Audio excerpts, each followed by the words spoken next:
You're listening to That Home Loan Hub. I'm Zibuni Salimova, here to make home loans and property investing simple, smart and stress-free. Let's get you closer to your property dreams. If you're wondering about cats and dogs in a house, this is the episode for you. Hello, Megan. Hello. Welcome back. Thank you so much. So we're talking real estate? Yes. And pets. Yes, that's right. Awesome. Hit me with it. Okay, so people have pets, right? And they also need to sell their houses. So that is one of the things we get asked about is, how do I sell my house? I've got a dog or I've got a cat, or we were just giggling before, maybe a rat or a bird or a fish or some other kind of pet in your house. Hamsters and rabbits? Yeah, rabbits, yeah, any kind of pet. How do we keep the pet safe and not like freak out the buyers too much with having pets in the houses while we sell? Mm-hmm. So I'll just start by saying I love pets. Okay, so we currently have a little dog that we've had since late last year. Before that, we had a cat, and we've always had cats growing up. So I'm very sympathetic to the absolute love that people have for their pets, and I am totally obsessed with my dog. But yeah, we also need to kind of make sure that the pets don't get too inconvenienced when we're selling houses, and that the buyers don't freak out with the pets either. Yeah. So, all right, give me the tips. Tip number one. Tip number one is that we can actually use your pet as a selling feature. So, All right, tell me more. Okay, so if there's a fully fenced backyard, you could write an ad saying, oh, there's a fully fenced backyard. Or you could say there's a fully fenced dog-friendly backyard. So that when people are searching for property, carpety, dog-friendly, that those keywords come up. And it's really making sure that people understand, yes, a dog can live here. The fence is of a certain height. So I love that. Yeah. This is so cool because, like we're sitting in this house right now. We're in a subdivision where the fences are not allowed. Yes. And I have a fence. Yes. Because we had to seek permission from the developer to put a fence because I've got a dog. Mm-hmm. And the dog just kept running away when we first moved in, and it was huge inconvenience for the neighbors. So we asked for permission to be the only house in our neighborhood to have a proper fence. And to be honest, it didn't work because the dog found a way to climb under the fence and still run away.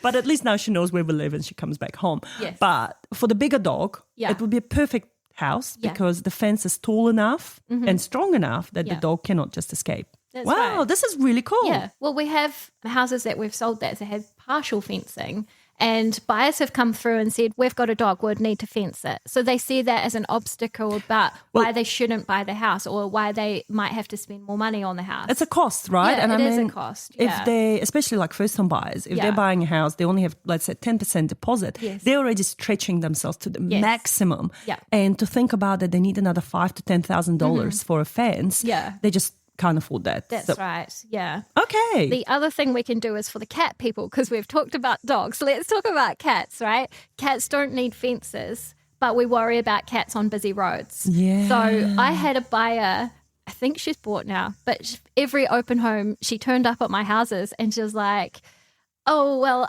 how am I going to build a catico? So I had to quickly Google, what is a catico? It's a patio for cats. It totally is. I was like, George, do you know what a catico is? And he was like, no. And there were some properties that had balconies that could be enclosed as a catico. So they were obviously cats that weren't allowed to roam the neighborhoods. They were contained in this outdoor living space to make them feel safe because their homeowners were the purchasers were so worried about their cats getting run over on a busy road.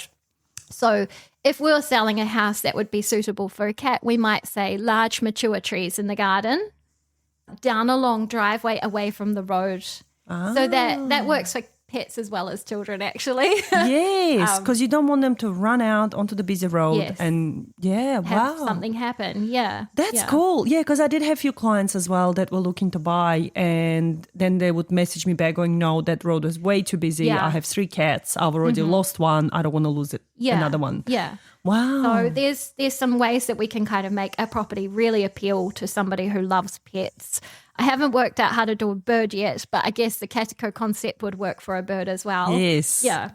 But then on the other side, the other story I'd like to share with you is we had a client who just lost her dog. Oh. Yeah, he'd passed away and she still had the dog house in the garden. And when I came over and we were doing the preparation for photos, she said, I'll move the dog house around the side of the house so it's not in the photos, or just move it out of the way. And I said to her, so you've had a dog in this house, so obviously the fencing is sound. And she had a little fenced off bit at the end of her garden. And I said, why don't we move the dog house from your deck to that little fenced off bit and make that the dog area? And she was like, oh, really? Okay. You staged the dog area. Staged the garden with the dog house. And it was really cool because she said her dog used to sit on the deck and bark at people going by. But obviously, if she'd had the dog house down the back of the garden, it could have just chilled out down there while she was at work.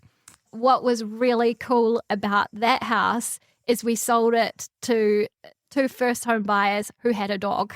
Wow. So, it was just like it was meant to be. Yeah. So houses that pet friendly usually attract people with pets. I was about to say like attracts like. Yes, that's right. Then obviously there are some challenges with pets as well. So I'm saying this from a place of love with no judgment at all. Dog hair. Dog hair. Cat hair. Sometimes there's a slight fur problem or a slight smell from some of their food maybe, favorite blanket that they don't like to have washed regularly. So what I would say is timing is critical. If you've got a pet, the first 2 weeks of your campaign are they're the busiest times for viewings. So if you could make a plan for your pet for the first 2 weeks of the campaign around, like if it's a dog that gets anxiety with new people and barks a lot or jumps up on people, maybe consider putting the dog into a doggy daycare, taking it to work, or like figuring out somebody to come and take it for a walk. And we can make the viewings available on the days where we know that the dog won't be there. The other thing we can do is recommend putting pet bowls and bedding and anything to do with the pets, maybe in the garage for viewings or open homes. Not so bad with biscuits, but like some cats only eat jelly meat. Oh. It does, that's what they love. That's fine. We're not asking you to change their diet, but once they've eaten, maybe remove the bowl and put it in the garage for the viewings, just so that the buyers who may or may not like pets don't kind of have that smell in your kitchen potentially. And I mean, you've got the plug-in air fresheners and things like that. That's always a good tip as well if you've got pets. Cleaning the cat door. Our cat door was so messy. When we sold our house, I had no idea because he always pressed his face up on it to come in. So I washed that down for our open homes myself. So I would definitely do that again if I was selling. And in some cases, a pet shampoo on the carpet might be an idea. But like George and I will give you any advice when we come round to meet you anyway and give you that honest feedback. As pet lovers ourselves, we possibly have the same issues at our house. We're not sure. Like, our friends have been very kind.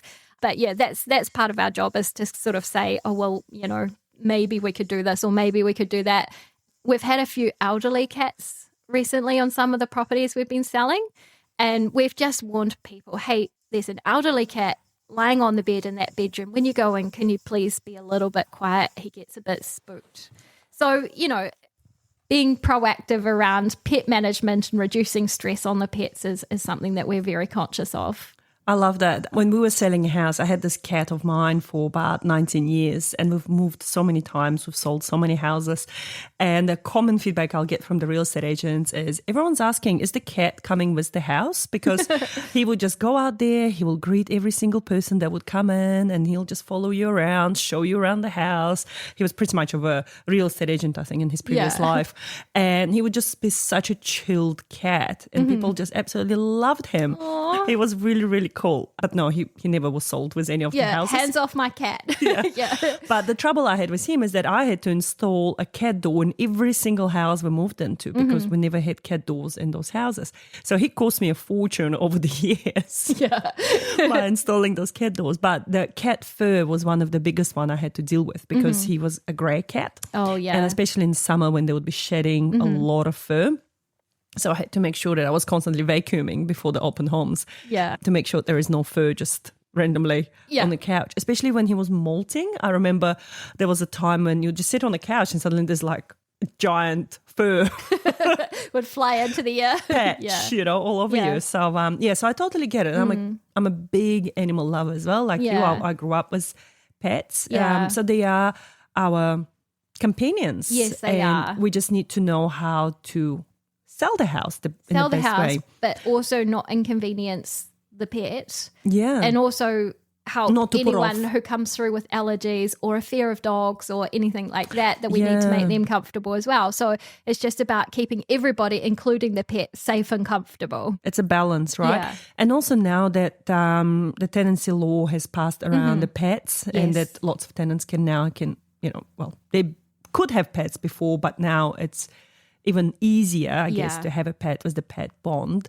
And there's investors that are selling the properties and the Yeah. tenants have pets as well. Yes, You've got to yes. work with tenants Yes. and pets. Yeah. Yeah. And you're getting to know the pets as well, their own little special vibes. Like we had one little elderly dog who was deaf. So we had to walk really heavily on the floor because if he was asleep, he needed to feel the vibrations of our footsteps so that he knew we were in the house. If he just opened his eyes and saw us there, he would freak out and bark, and that would scare the buyers. So our technique for that one was walk heavy on the floor, let him know that we're there, and then he's quite chilled out. So just asking those questions and finding out from the home or the homeowner, the pet owner, what is your pet like? What is your pet not like? Are there any things we need to know about your pet before we get started that we can help communicate to the buyers so that everybody has a good experience? I love that because information is power. Yes. Right? So Yes. if you've got that information, you can work with that. Yes. I've just had an image of you walking heavily Heavily, yes. and the buyers behind you going, what's I happening want here? them. And actually, usually I turn up early before, like if I can, I turn up before they get there so that the dog is already aware. But I usually give them as part of the information when I meet them at the gate. I say, there's an elderly dog here. He is a bit deaf. So, just take your time. Don't touch him if you don't need to, sort of thing. Yeah. I love that. I love Yeah. that. Megan, thank you so much. Any more tips? No, I think we've covered most of it. But if you want to know more, give George or me a call and we can run you through it. I love that. Thank you so much and see you next time. Thank you. And that's a wrap on That Home Loan Hub. Don't forget to hit subscribe and join me next time for more property tips and tricks. Your next smart move starts here.